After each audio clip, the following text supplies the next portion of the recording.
भले कधी कधी साक्षात समोर गजानन महाराज दिसते, कधी महाराज तुमच्या रूपात दिसते.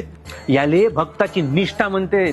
जेव्हा भक्ताले सर्वत्र सद्गुरू दिसते का नाही, तेव्हा तो भक्त सद्गुरूशी एक रूप झाला असं समजावं. आणि तसं बी गोपाळराव प्रत्येक जीवात शिव आहे, परमपिता परमात्मा आहे. फक्त तसं बघण्याची दृष्टी हवी. जेव्हा भक्ताची सद्गुरु प्रती श्रद्धा भक्ती चरम अवस्थेला पोचते का नाही, तेव्हा तो त्या परम तत्वाशी एकरूप होते राजे हो. जसं भक्त प्रल्हादानं हिरण्यकश्यपूले सांगितलं का कणा कणात नारायण आहे, खांबात सुद्धा नारायण आहे. अन हिरण्यकश्यपून खांबावर तर लात मारताच खांबातून नारायण नरसिंह रूपात प्रकटले. गण गण गणात बोते.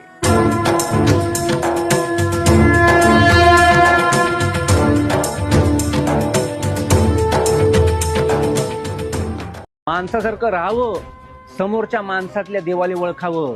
तोडणं फोडणं रागावणं सोपं आहे ना राजे हो, पण माया लावणं शोधणं कठीण.